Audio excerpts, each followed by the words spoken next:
उधर पाकिस्तान ने तालिबान से अपनी दोस्ती निभाने के लिए अमेरिका को बड़ा झटका दिया है। एक इंटरव्यू के दौरान इमरान खान ने अमेरिका को दो टूक जवाब दिया। क्या है पूरा मामला, इस रिपोर्ट में देखिए। पाकिस्तान ने अपने दोस्त तालिबान के लिए अमेरिका का एक बड़ा प्रस्ताव ठुकरा दिया है। पाकिस्तान के वजीर आजम इमरान खान ने अमेरिका को दो टूक जवाब देते हुए कहा कि वो अपनी जमीन में CIA को किलर ड्रोन का अड्डा नहीं बनने देंगे। इमरान खान ने ये बात एक इंटरव्यू के दौरान कही। इमरान खान ने कहा है कि अमेरिका को अपनी जमीन से तालिबान या इस्लामिक स्टेट पर वो हमले नहीं करने देंगे। इमरान खान ने ये बात ऐसे वक्त कही है जब अफगानिस्तान से अमेरिकी सैनिकों की वापसी के बीच फिर से तालिबानी आतंकियों ने हमले तेज कर दिए हैं। दरअसल अमेरिका ने इमरान खान से अनुरोध किया था कि वो पाकिस्तान के बलूचिस्तान सूबे में उसे एक सीक्रेट एयरबेस मुहैया कराएं, क्योंकि इस एयरबेस से अमेरिकी खुफिया एजेंसी CIA अफगानिस्तान में सीक्रेट ड्रोन मिशन को अंजाम देने वाली थी। इसके एवज में अमेरिका ने पाकिस्तान को रोकी गई आर्थिक मदद फिर से शुरू करने का लालच भी दिया था। लेकिन इमरान खान ने अपने दोस्त तालिबान को बचाने के लिए अमेरिका के इस ऑफर को ठुकरा दिया। हाल ही में पाकिस्तान के विदेश मंत्री शाह महमूद कुरैशी ने भी साफ कर दिया था कि पाकिस्तान अमेरिका को न तो अपनी जमीन पर सैन्य बेस बनाने देगा और न ही पाकिस्तान में ड्रोन हमले करने देगा। US military is finally withdrawn from Afghanistan after 20 years. Are you happy about that? Happy in one way because there was never going to be any military solution in Afghanistan. Anxious that they are leaving. Without a political settlement, there's a possibility of civil war. What would a political settlement look like? A political settlement in Afghanistan would mean a sort of a coalition government, a government from the Taliban side and the other side. There is no other solution. Do you think the Americans made a mistake by saying we're getting out of ISIL totally? Difficult, they have got themselves in such a big mess. They had to give some sort of time frame. But at the moment they gave a time frame, Taliban would have considered that a victory. How do you feel about the prospect of the Taliban effectively controlling Afghanistan? Are you happy to welcome them into the community of nations? As far as Pakistan is concerned, whoever represents the people of Afghanistan, we will deal with them. But what if they're not democratically elected? That's not through elections. They've done it through brute force. And does it not concern you on some level that this group of people is accumulating power right next door to you? Look, I'm not a spokesman for Taliban. For me to say, what they are doing or what they shouldn't be doing is pointless right now. In case Taliban go for an all-out victory, there is going to be incredible amount of bloodshed. And let me tell you, the country that is going to suffer the most after Afghanistan is going to be Pakistan. Will you allow the American government to have CIA here in Afghanistan to conduct cross-border counter-terrorism missions against Al-Qaeda, ISIS, or the Taliban? Absolutely not.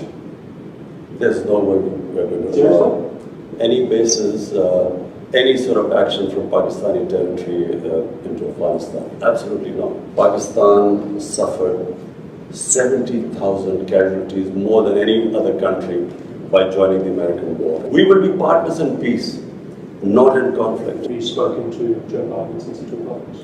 No, I haven't. Is there a reason for that? No, whenever he has time, he can speak to me. But at the moment, clearly, he has other priorities. What would you say to him if you had a meeting? You see, the US has a big responsibility as, the most powerful nation in the world. They have this huge responsibility in the subcontinent. This is almost 1.4 billion people living in the subcontinent. We are held hostage to one dispute in Kashmir, a disputed territory. According to the United Nations Security Council resolutions, there should have been a plebiscite for the people of Kashmir to decide about their own future. That has never taken place. It's frustrating. Over 100,000 Kashmiris have died in this freedom struggle. And it can easily, if the Americans have the resolve, the will, this can be sorted out. Let's talk about a relationship that many people are concerned about.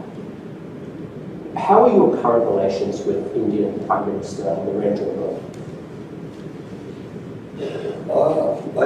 When I became the Prime Minister, I reached out to him immediately. I said, you come one step towards us, we'll come two towards you.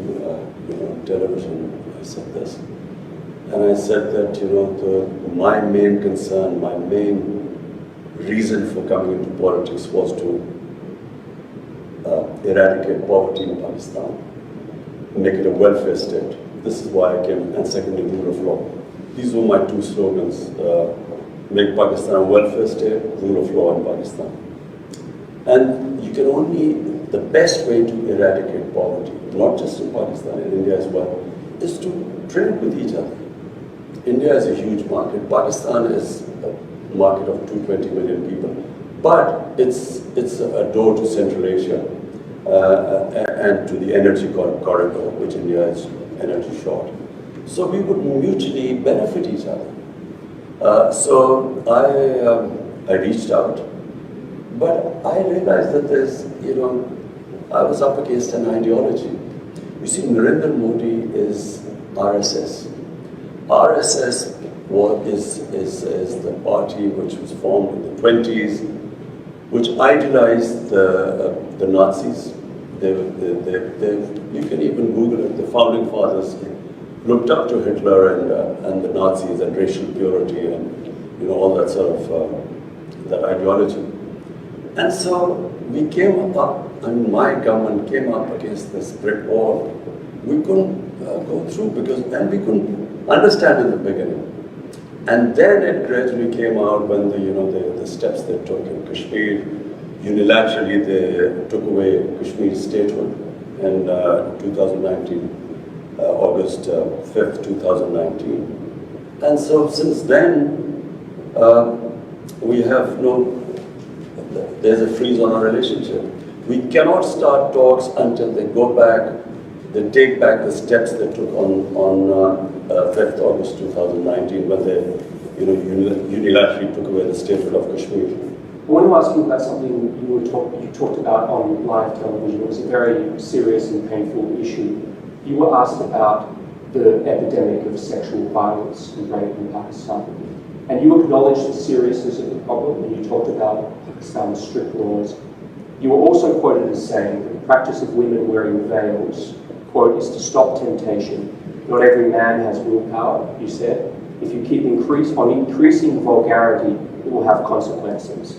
This created, as you know, a bit of an uproar, and you were accused of rape victim blaming. How do you respond to that? It is such nonsense. What was I saying? I said that the fastest, the crime, when I first came into power, I asked the heads of police, that what is, the crime figures. The crime that was rising the fastest was sex crime. Sex crime was not just rape, it was child abuse. Child abuse was really what really shocked me. And the disturbing thing was that barely 1% got reported. The families of the victims, whether they were girls or whether they were children who were being abused, were so embarrassed that they would not report it.